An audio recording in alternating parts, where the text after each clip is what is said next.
Looking to ski or ride in Argentina this southern hemisphere winter? Cerro Catedral might be the first resort that comes to mind. Located in the heart of Patagonia near the iconic lakeside town of Bariloche, Cerro Catedral presents itself as one of Argentina's biggest and best ski destinations. But does this resort live up to the hype? And is it the right fit for your next South American ski trip? Well, in this video, we'll break down Cerro Catedral's overall mountain experience, and then we'll go through how it stacks up in our South American ski resort rankings. Before we jump in, if you're watching this video, we imagine you probably have Southern Hemisphere skiing or riding on your mind. And it's a good thing you do, because we still have a few spots left for our New Zealand trip this August. Want to stay in some sick condos and hit up all of the major ski resorts in the country? You can sign up and check out all the details in the description below. With that being said, let's jump right into it. The first thing to note about Cerro Catedral is just how stunning it is. When conditions are clear, the resort's views are nothing short of breathtaking, offering sweeping vistas of jagged Patagonian rock formations that look like something from a movie. But it's not just the mountains that make Cerro Catedral stand out. The resort is surrounded by massive lakes visible from higher elevation areas, creating stunning panoramas that stretch for miles across the Patagonian landscape. The contrast between the blue lakes and the snow-covered peaks is one that's hard to find anywhere else on Earth, let alone a place that functions as a ski resort. Other factors add to the unique visual experience as well, including ice crystallization on trees and some of the high alpine rocks. And while its most iconic elements aren't as visible from lower elevation areas, Cerro Catedral's unique tree species compared to North American ski resorts make for an exotic feel. With a skiable footprint of approximately 1,700 acres, Cerro Catedral is one of the largest South American ski resorts, although it's not quite as big as a typical North American or European destination, and certainly not as big as its claimed footprint measurement of 2,965 acres. The resort offers especially diverse terrain for South America, with a mix of below treeline, high alpine, and lightly graded terrain of various ability levels. With a vertical drop of over 3,300 feet, Cerro Catedral offers the longest vertical drop of any Patagonia region ski resort, although conditions can vary based on elevation. The mountain is effectively divided between lower and upper sections, with the below treeline lower mountain generally offering mellow terrain and some opportunities for off-piste tree skiing when conditions allow, and the near and above treeline upper mountain holding snow better and offering a wider range of terrain in terms of difficulty. The upper mountain also has a higher density of trails than the lower mountain, which can create some interesting congestion conditions near the bottom of the resort, especially at the end of the day. Cerro Catedral isn't the best resort in the world for less experienced skiers and riders, although it does have a few regional strengths worth noting. All the official green circle trails are concentrated at the base area, and they function as a bunny hill complex. On the plus side, this bunny hill area is served by magic carpets and one double chairlift, making it far more accessible than at some South American resorts that only offer platter lifts or T-bars. That said, progression beyond the bunny hill may seem somewhat intimidating. Once you move past these dedicated learning zones, all terrain is rated as intermediate or harder. Speaking of intermediate terrain, guests who make it to this level of skiing and riding will get quite a bit out of Cerro Catedral. The resort's blue-rated trails span a variety of elevations and mountain areas, but the must-hit blue runs are in the upper mountain, offering the incredible views of the surrounding Patagonian mountains and the massive lakes below that the resort is known for. When visibility is good, these intermediate trails provide some of the most scenic skiing or riding you'll find anywhere in South America, let alone the world. However, the intermediate experience at Cerro Catedral does come with some stipulations. Lower mountain conditions can be highly variable, occasionally leading to trail closures that significantly limit intermediate options. When this happens, intermediates may find themselves needing to download lower mountain lifts to get back to the base at the end of the day, depending on where they are.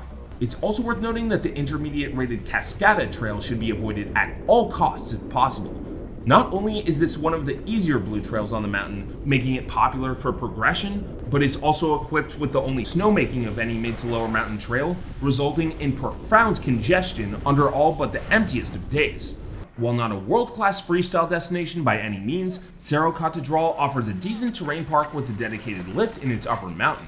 The park is home to the typical selection of boxes, rails, and jumps, and they're mainly small to medium in nature.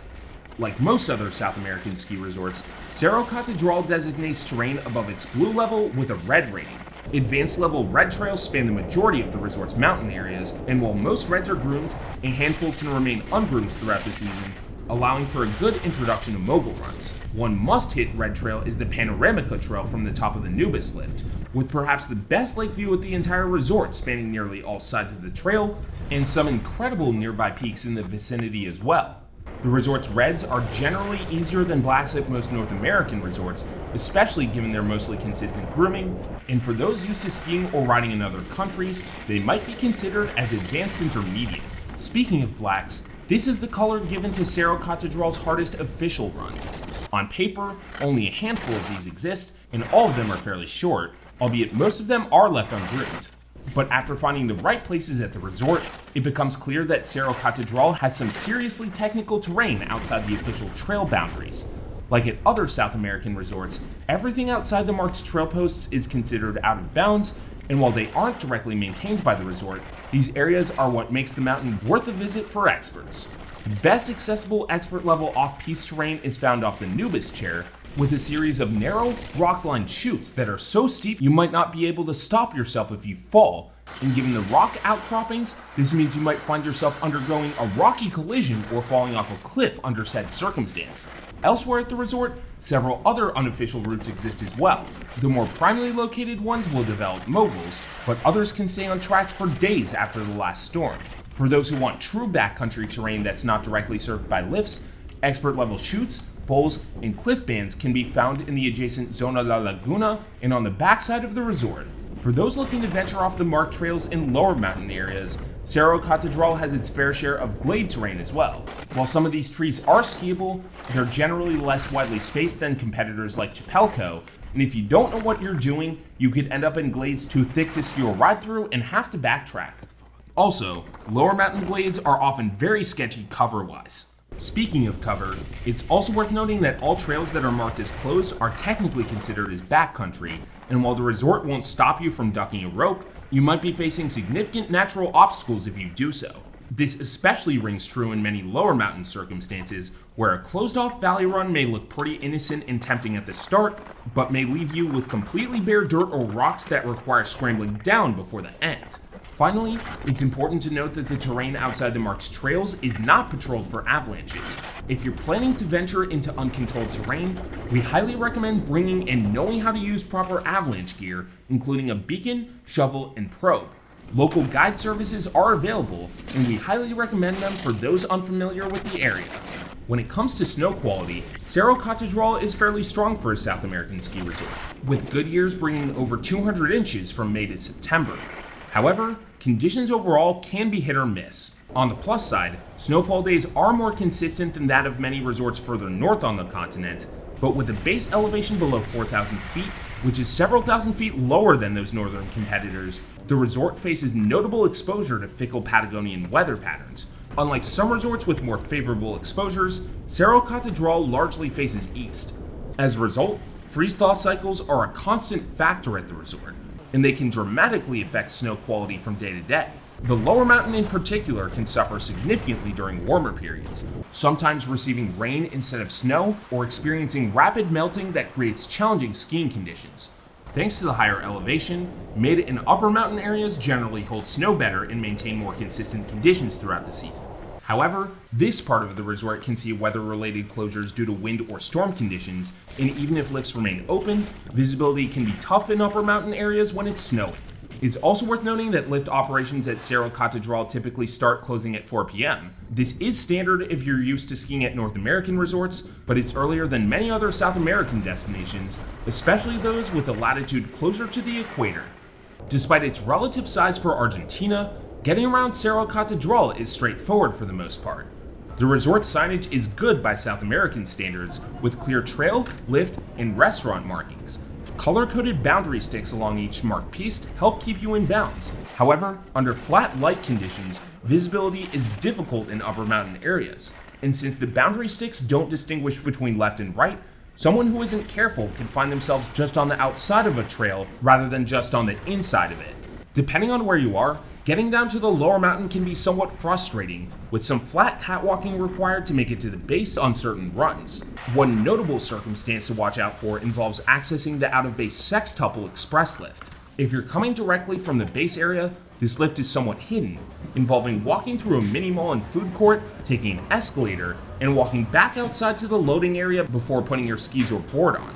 At least if you're already on the mountain, there is a cutoff that allows you to avoid walking through the mall to access this lift. But it's easy to miss, and if you ski or ride past it, you'll have to walk through the mall and do that whole process again.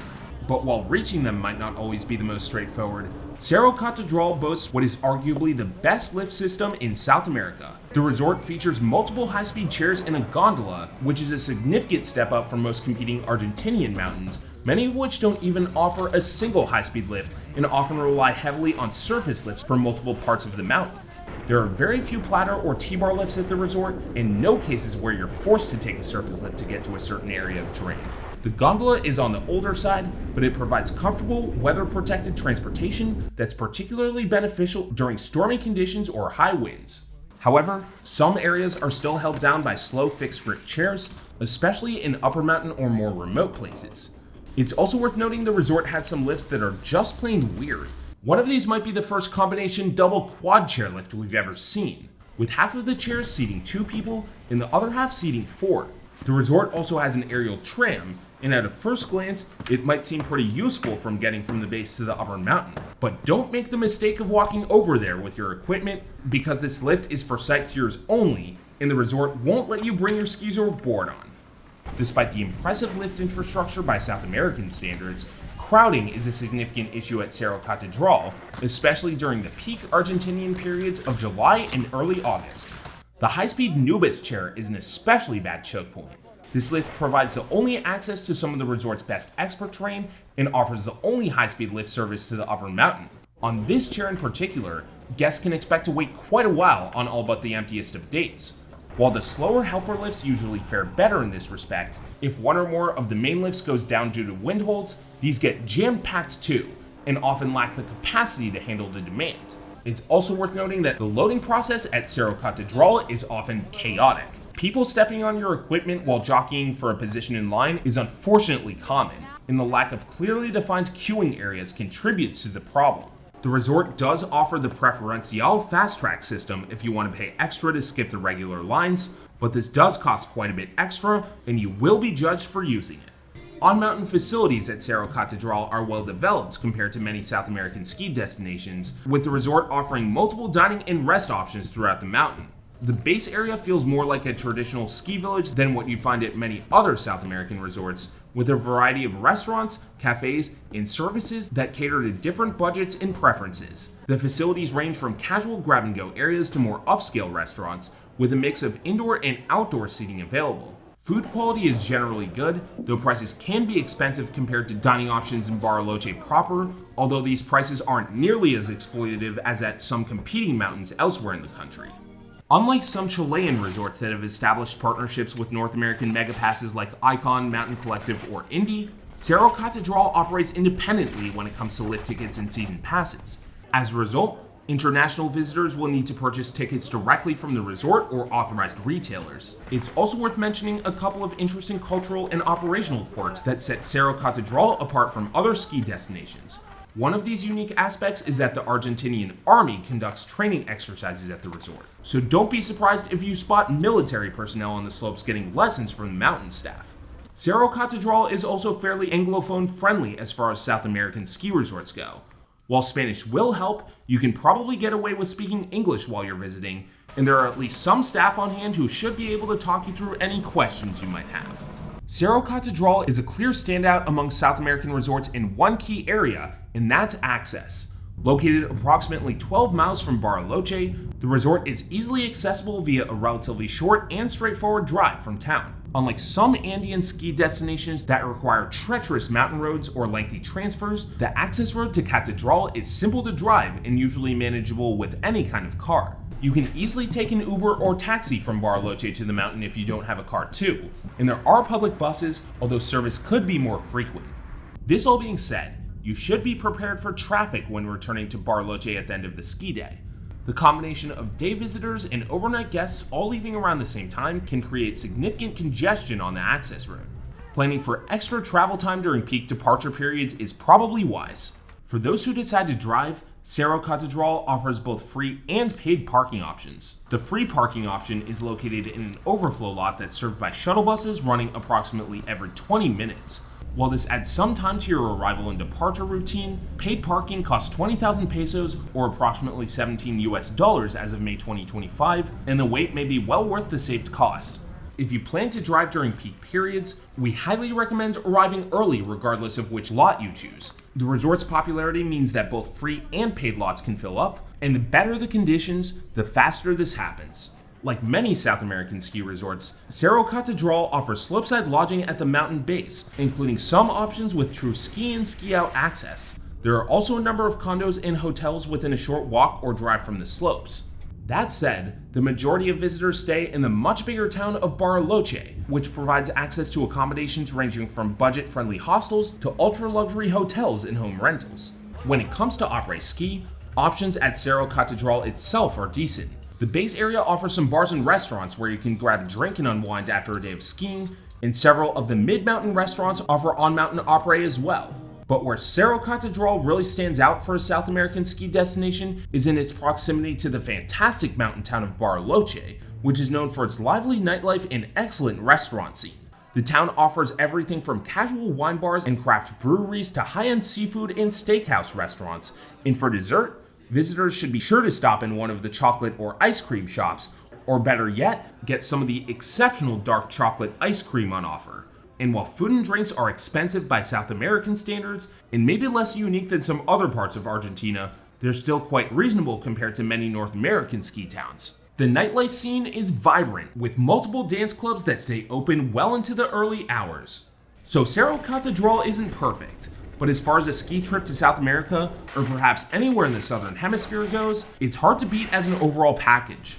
Sure, snow consistency could be better, and crowds are a real problem, but no other resort on the continent can provide the same combination of terrain diversity, lift infrastructure, and raw aesthetic. But perhaps one of the more significant drawbacks to the Cerro Catedral experience is the lift ticket situation. Daily lift tickets are quite expensive by South American standards. You cannot buy these lift tickets online ahead of time, and this system both creates long lines at ticket windows and makes vacation planning more complicated than it needs to be. You can't pick up tickets at certain retail outlets in Bariloche, Buenos Aires, or other major Argentine cities. But since Cerro Catedral is not on any mega passes, unless you plan to go all out and purchase a season pass, these full-price tickets are probably your only way to get on the mountain. Now let's go through how Cerro Catedral stacks up in our South American rankings, which are determined by the following 10-category mountain score. Cerro Catedral does see relatively solid accumulation throughout a typical season, but while more consistent than some competing mountains, snow totals aren't quite as light and dry as some of those competitors, and the resort gets a 6 for snow. Cerro Catedral's upper mountain is reasonably reliable, but limited snowmaking means the lower mountain is subject to fairly inconsistent openings, and the resort gets a 4 for resiliency. Cerro Catedral claims a skiable footprint of 2,965 acres, but based on our measurements, the resort actually measures in closer to 1,693 skiable acres, getting it a score of 6 for size. Cerro Catedral stands out for its well-rounded terrain footprint, and while it could use perhaps a little bit more true beginner or expert terrain in certain areas, it still earns an impressive 8 for terrain diversity. Cerro Catedral's hardest terrain is only concentrated in a few resort zones, but its most technical lift access lines bring serious pucker factor and consequence, and while it doesn't have quite enough of them to justify a higher score, the resort still gets an 8 for challenge. Cerro Catedral offers a strong lift setup for South America, with most areas accessible through high-speed lifts, although a few areas are still held down by slower chairs, and the resort gets a 7 for lifts. Cerro Catedral gets packed on busy days, with a few especially bad choke points, although some lift redundancies do help. The resort isn't helped by its lack of line management either, and gets a 3 for crowd flow. Cerro Catedral has plenty of on-mountain restaurants, and they're easy to stop in at except in a few fairly remote areas, getting the resort a 7 for facilities. Despite a few flat sections, Cerro Catedral is pretty straightforward to get around overall and gets a 6 for navigation. And finally, mountain aesthetic. While it might not be the biggest ski area out there, Cerro Catedral is a must-see resort for its stunning, one-of-a-kind rock formations. The surrounding lakes pair to make for a truly surreal atmosphere, and the resort gets our highest score of 10 in this category. These categories add up to an overall score of 65, placing Cerro Catedral second in South America as of June 2025. On paper, Cerro Catedral might seem like the clear best ski resort on this continent, with its modern amenities, stunning scenery, and terrain variety for low, intermediate, and better visitors, making for an incredibly appealing package. But lower mountain reliability and severe crowding issues are significant detractors, and in many ways, these issues are more reminiscent of a regional city mountain than a true destination resort. Cerro Catedral is still a solid choice for a ski vacation this southern hemisphere winter, but it's also one of the most expensive on the continent, and just be aware of its caveats when you decide to book. For more information on Cerro Catedral and over 100 ski resorts around the world, check out peakrankings.com. Special thanks to our Peak patrons, and see you for the next one.